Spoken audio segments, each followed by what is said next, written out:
Alright, no funny intro, let's get this stuff started. I got a ton of notes to talk about. Bring in the title screen. What's up, Fin fans? I'm not even kidding you, literally just got home from work. Fucking bag. I just sat my ass down and there's something in my eye. I've been taking notes on what happened with the OTAs. There's also press conferences with a bunch of players and Adam Gase, and then I want to talk about scratching my nose, not that. Then I want to talk about the new national anthem policy. So let's get right into it. Sorry that clap was loud. Right into the OTA. After I talk about just stuff I noticed with them warming up and all that jazz, I'm going to talk about the 11-on-11s. So first thing is a lot of passes, and you're going to hear this a lot. It's going from Tannehill to Amendola.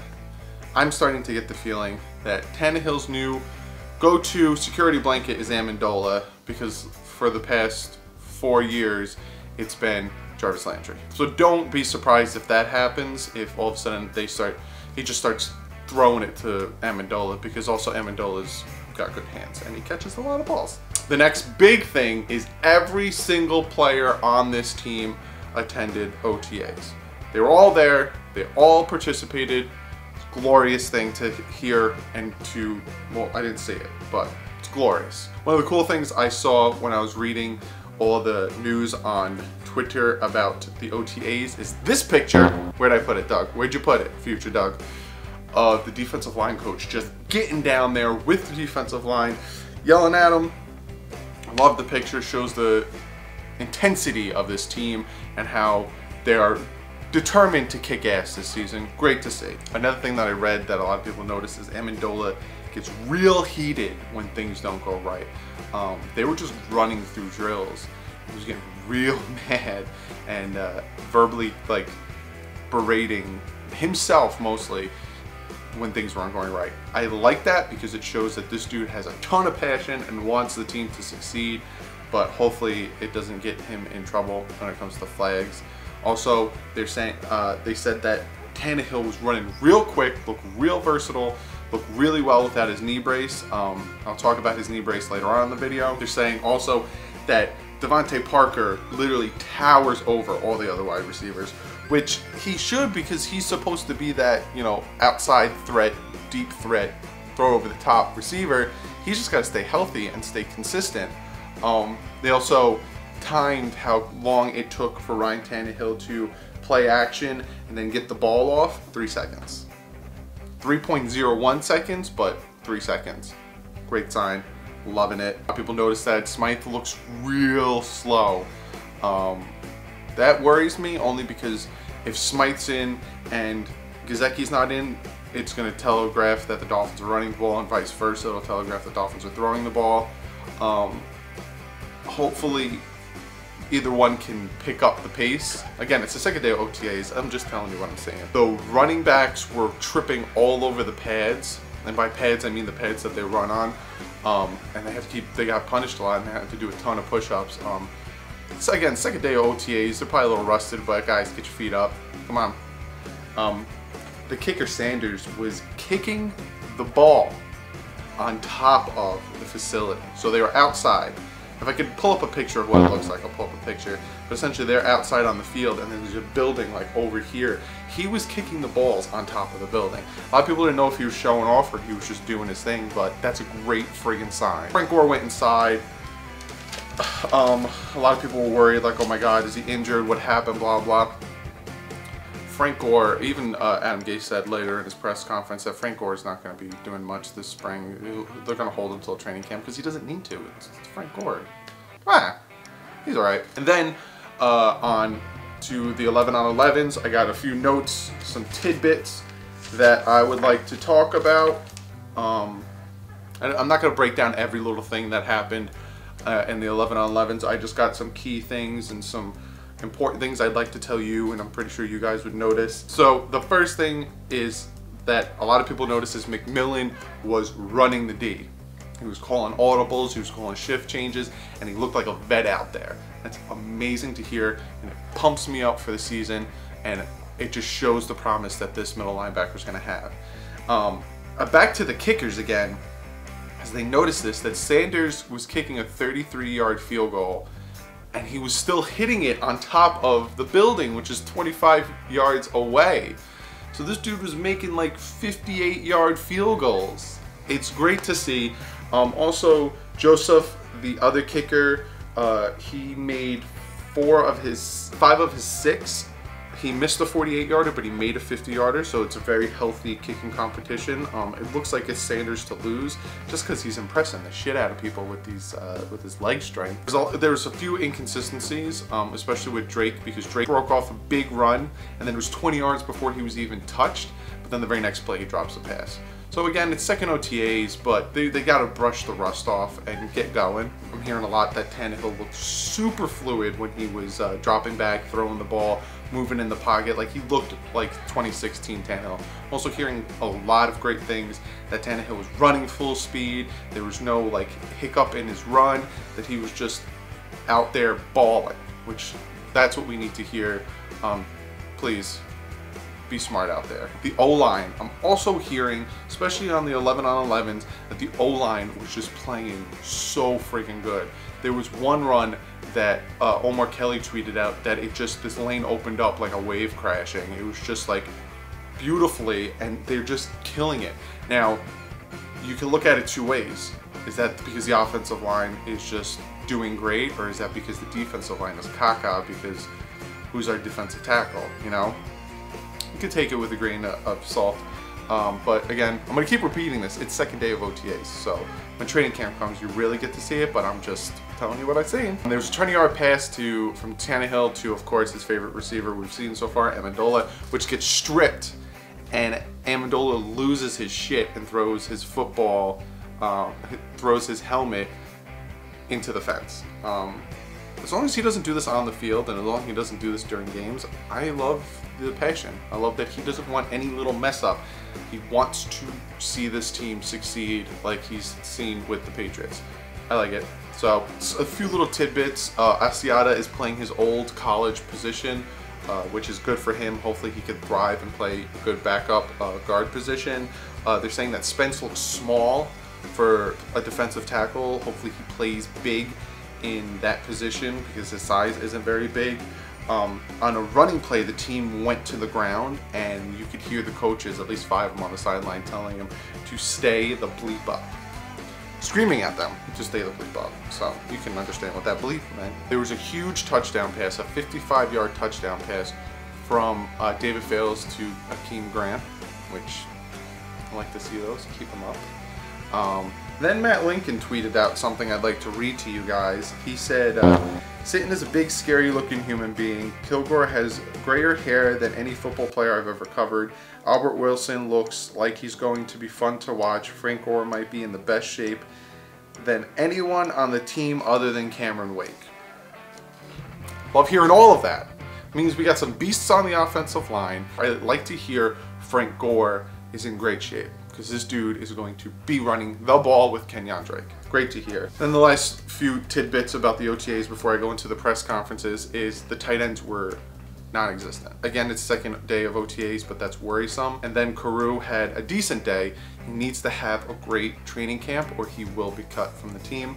But other than that, that's the gist you're getting from this OTAs and the 11-on-11s. A lot of big plays, Tannehill looking great, offensive line looking great, a lot of breakup plays in the secondary, cornerbacks are looking great, linebackers looking great.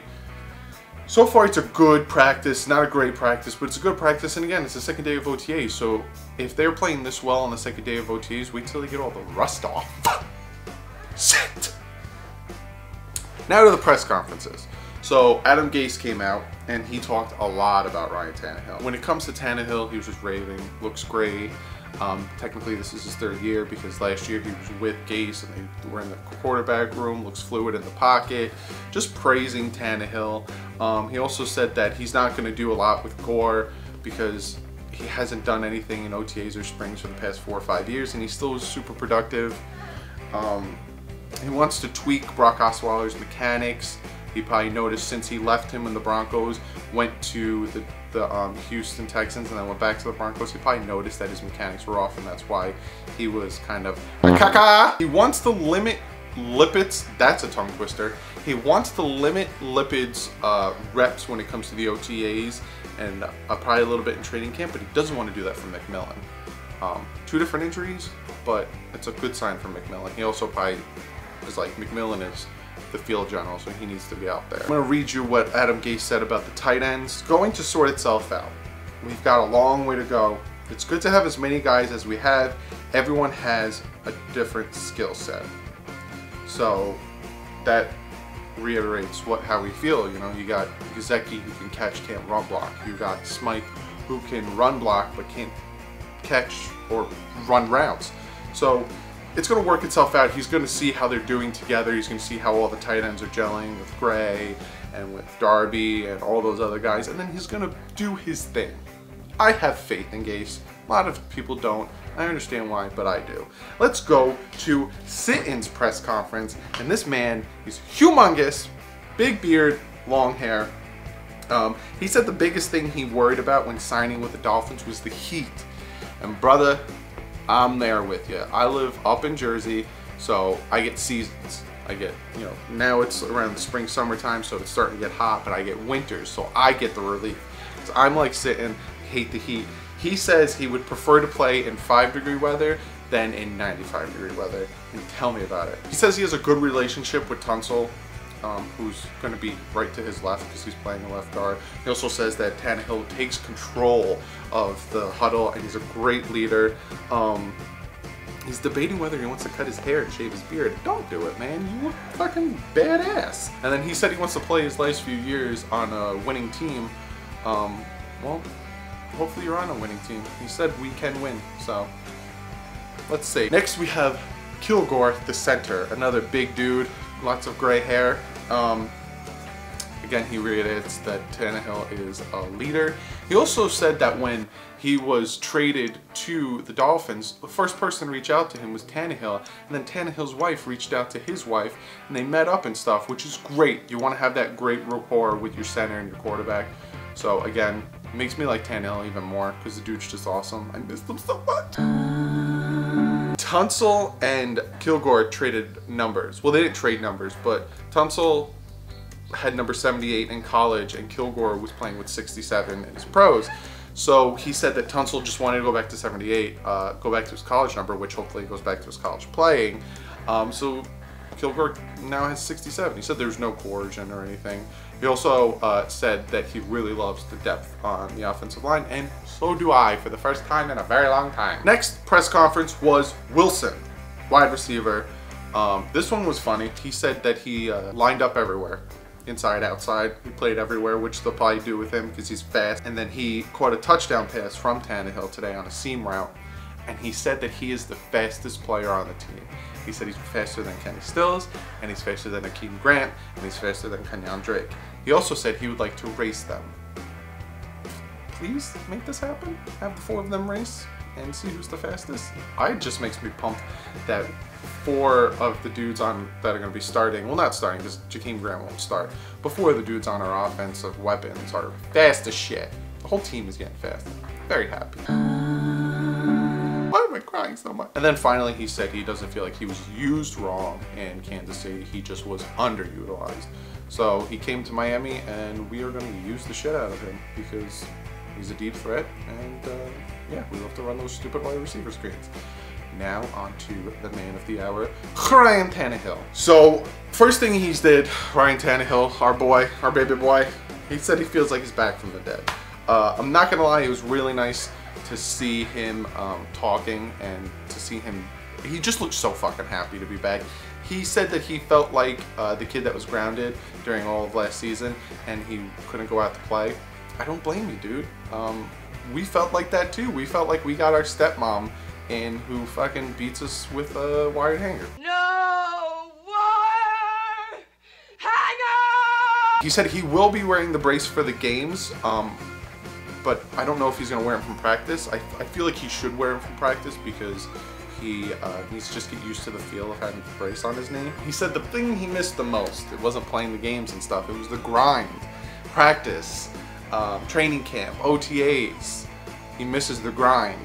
If only he was a friggin' football player, what, 15 years ago when they had 2-a-days? I don't know if you'd be saying he's missing the grind.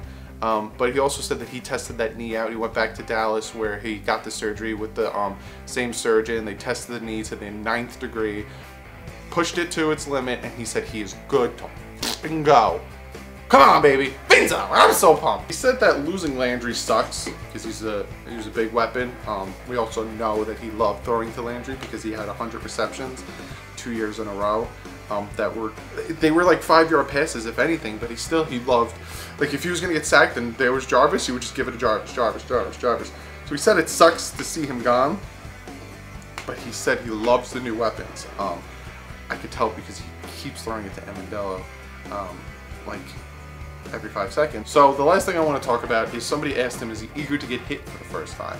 Because it's been a while, and with the knee, sometimes quarterbacks might be scared of getting hit in that leg and getting re-injured. There's 2 different things he said. The first thing he said is, I'm never eager to get hit. That would be sadistic.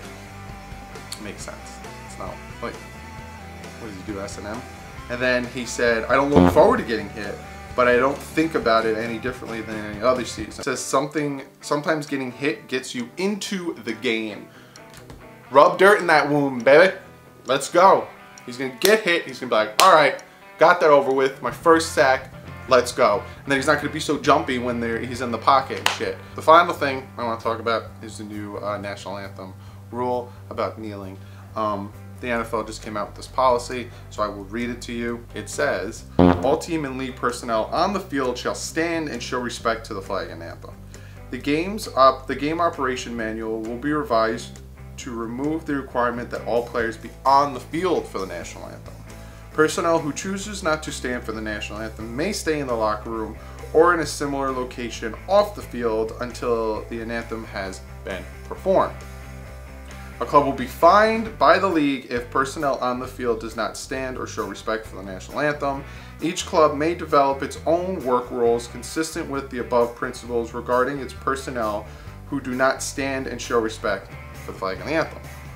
The commissioner will impose appropriate discipline on league personnel who do not stand and show respect on the flag and the anthem. If you want my opinion on the rule and the kneeling of the national anthem, I would like to give it to you, but then I don't want to give it to you because I don't like to talk politics, because once you say you're on one side or the other or you're on neither, you get a ton of flack and you just get negativity and you just get nastiness from either side. So I tend, especially on this channel, to take myself out of it. I read you the rule. You guys can discuss it amongst yourselves. If you're going to comment, be respectful. No name calling, no none of that, but I will not delve on that. I watch football. I will continue watching football regardless if players are kneeling or not kneeling. I love football. I love my team, the Miami Dolphins, but I will not be talking about it because it just starts a nasty conversation that I don't want to be any part of, and I would not like my channel to be a part of. So just do me a favor, if you have any hostility about this left or right BS, just don't comment about it. Comment about everything else I talked about though, please. It was a great day. Football is slowly coming back. We had our team on the field. We had Tannehill out there. We had McMillan out there. We had Lippett out there. McCain was playing great. Just let's talk about the positives. Other than that, I hope you guys enjoyed this video. Hit that like button. If not because you enjoyed it, but because football, they're playing football. It's just, oh God, it feels good. This is a long video. I apologize for the length of the video, but hey, I gotta get all these things out to you. Now I'm not gonna put out a bunch of different videos and make you waste your time. So I'll put a time code below. So if you care about the OTA stuff, or if you want to know the press conference stuff, or if you just care about the national anthem stuff, you can click on a time and just jump to it and not hear me ramble. But other than that, if tomorrow is open to the media, I'll do this again. I'll keep you guys updated. I love you guys. You guys are the best. All the new subscribers, thank you so much. Check out my Twitter, especially now with a lot of news coming out in Twitter world. Follow me on Twitter because that's where I'll retweet things, and I'll keep you guys updated on when a video is coming out, if I don't put a video out because I'm sick or whatever, but I'll probably still put a video out. So follow me on Twitter. Go follow my second channel. If you do and you comment on a video, I will send you a free wristband. But other than that, I will see you guys maybe tomorrow. No, I'll definitely see you guys tomorrow. I'm gonna make a video for you guys tomorrow regardless. Other than that, because I say other than that a lot, appreciate you guys. Don't forget to like, comment, subscribe, but you guys do that already because you guys are the best. And like always, in the wise words of, I don't know who started this movement, things up. So, I told you guys I was gonna make an OTA video today, but the practice today was not made visible to the media and anyone but the team. So I'm not making an OTA video, if you couldn't tell from the title. Ambulance. McMillan